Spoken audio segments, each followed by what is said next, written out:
ജമ്മുകശ്മീരിൽ NSGയെ വിന്യസിക്കാൻ കേന്ദ്ര ആഭ്യന്തര മന്ത്രാലയം. ഭീകരാക്രമണങ്ങൾ തുടർച്ചയാകുന്ന പശ്ചാത്തലത്തിലാണ് തീരുമാനം. NSGയുടെ ആസ്ഥാനം ജമ്മുവിൽ സ്ഥാപിക്കും. ഗൗതം അനന്തനാരായണൻ ചേരുന്നു വിവരങ്ങളുമായി. ഗൗതം, വളരെ സുപ്രധാനമായ ഒരു തീരുമാനത്തിലേക്കാണ് കടന്നിരിക്കുന്നത്. വിവരങ്ങൾ എന്താണ്? NSGയുടെ ഒരു ഹബ്ബ് ഇപ്പോൾ ജമ്മുവിൽ സ്ഥാപിക്കാനാണ് കേന്ദ്ര ആഭ്യന്തര മന്ത്രാലയം തീരുമാനിച്ചിരിക്കുന്നത്.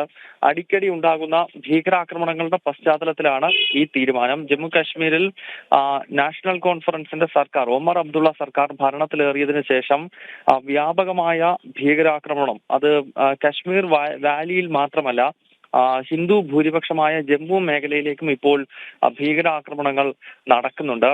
സൈനികർക്ക് നേരെയും അതോടൊപ്പം തന്നെ ഈ വിവിധ സംസ്ഥാനങ്ങളിൽ നിന്നുള്ള വിവിധ ഭാഷാ തൊഴിലാളികൾക്ക് നേരെയും ഒക്കെ അക്രമ സംഭവങ്ങൾ നടക്കുന്നു. ഈ പശ്ചാത്തലത്തിലാണ് കൗണ്ടർ ടെററിസത്തിൽ വലിയ പ്രാവീണ്യമുള്ള നാഷണൽ സെക്യൂരിറ്റി ഗാർഡിനെ ജമ്മു കാശ്മീരിലേക്ക് സ്ഥിരമായി അയക്കുവാൻ കേന്ദ്ര ആഭ്യന്തര മന്ത്രാലയം തീരുമാനിച്ചത്. NSGയുടെ പ്രധാനപ്പെട്ട ഹബ്ബ് സ്ഥിതി ചെയ്യുക ജമ്മു നഗരത്തിലാകും. ഇവിടെ നിന്നും കശ്മീരിലേക്ക് ഉൾപ്പെടെ NSG കമാൻഡോകളെ വളരെ വേഗത്തിൽ തന്നെ എയർലിഫ്റ്റ് ചെയ്യാൻ ഉൾപ്പെടെ സാധിക്കും. അതിനാൽ കൗണ്ടർ ടെററിസം ലക്ഷ്യമിട്ടുള്ള ഒരു വലിയ നീക്കമാണ് ഇപ്പോൾ കേന്ദ്ര ആഭ്യന്തര മന്ത്രാലയത്തിന്റെ ഭാഗത്ത് നിന്നും ഉണ്ടായിരിക്കുന്നത്. വീണ.